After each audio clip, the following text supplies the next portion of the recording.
नमस्कार मित्रों। तो यहाँ पे आप रफ डायमंड स्टोन्स देख रहे हैं जिसका हम वेट कर रहे हैं।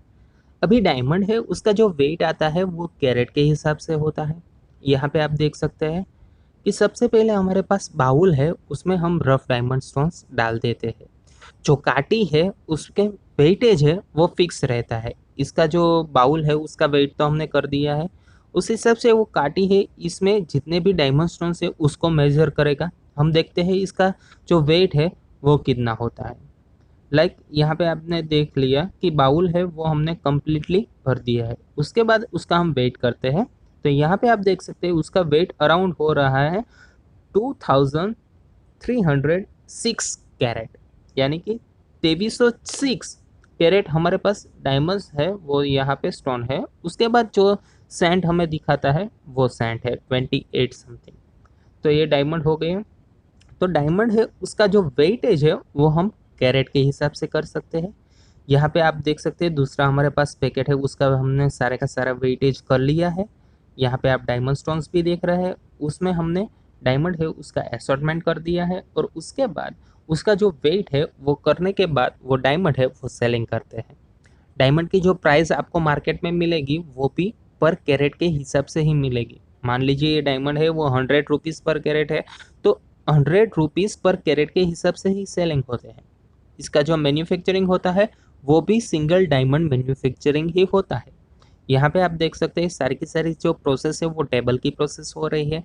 डायमंड है वो आपके पास 4P होने के बाद डायमंड है उसका जो टेबल है वो बनता है। यहाँ पे हम चपके की भी प्रोसेस इस पे कर सकते हैं। डायमंड है उसके भीतर आपको ऐसा लगता है कि उसके पेटल में कैसी इम्प्योरिटीज है वो आपको मालूम नहीं हो रही है, तो वैसे डायमंड है उसका आप ऐसे चपका भी लगा सकते हैं। तो डायमंड है उसके चक्के चपके की जो प्रोसेस है वो कैसे होती है वो यहाँ पे आप देख सकते हैं। अभी डायमंड है वो भैया आप तो वैसे मालूम तो नहीं लगा सकते कि उसकी सपाटी है उसकी जो सरफेस है वो कैसी है, लेकिन उसके भीतर क्या है वो भी आपको मालूम लगाना है। क्योंकि आपको अगर बढ़िया क्लैरिटी वाला डायमंड चाहिए तो उसका पेटाल है उसका जो हम स्टमक कहते हैं वो नीट एंड क्लीन होना चाहिए, उसके बाद ही डायमंड है वो मैन्युफैक्चरिंग होता है। तो यहाँ पे आप देख सकते हैं हम डायमंड है उसमें फेसेट लगाते हैं और वो फेसेट है वो हम देखते हैं कि डायमंड के भीतर जितने भी इम्प्योरिटीज़ है वो हमें दिखाई देती है। जो हमने दबाने के चपके लगाए हैं उसमें से इम्प्योरिटीज़ है वो डायमंड से निकल गई है। तो वैसी सारी की सारी प्रोसेस हम सिंगल डायमंड पे करते हैं।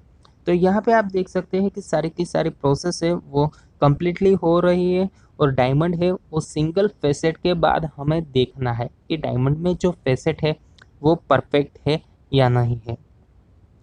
तो वैसे कोई भी डायमंड अगर आप उसमें चपके की प्रोसेस करते हैं, क्रिस्टल डायमंड है तो उसमें आप नास है और उसकी जो हम कह सकते हैं नस है वहाँ पे हमें चपका लगाना है। तो ये डायमंड है वो मैन्युफैक्चरिंग होगा और मैन्युफैक्चरिंग के बाद हमें ऐसे पॉलिश डायमंड मिलेंगे। अभी इसको हम आरबीसी राउंड ब्रिलियंट कट और 56 पेल वाला डायमंड तो कहते ही है, लेकिन ये जो मार्केट में आप सेलिंग करने जाएंगे तब आप इसका कैसे सेलिंग कर सकते हैं भैया कि ये डायमंड स्टोन्स है उसमें साइज के हिसाब से उसके कलर के हिसाब से और उसमें कैसी क्लैरिटी और उसका कट है वो कैसा है वो चारों के चारों सी 4C है वो मैटर करता है। डायमंड का कलर, कट, क्लैरिटी और कैरेट साइज, तो ये चारों सी है वो डायमंड की प्राइस वैल्यूएशन है वो डिफाइन करता है। यहाँ पे आप भिन्न रंग के डायमंड है वो देख रहे हैं, उसमें क्लैरिटी वाइज डायमंड स्टोन्स है वो काफ़ी वीक है। कुछ डायमंड स्टोन्स ऐसे भी है जिसकी क्लैरिटी है वो काफ़ी बढ़िया है। आपको अच्छी क्लैरिटी वाले डायमंड आरबीसी और कट वाले भी डायमंड इसमें से मिल सकता है।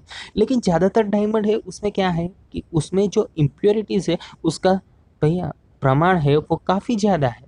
तो उस हिसाब से उस डायमंड की प्राइस वैल्यूएशन आपको लोकल मार्केट में काफ़ी अच्छी नहीं मिल सकती।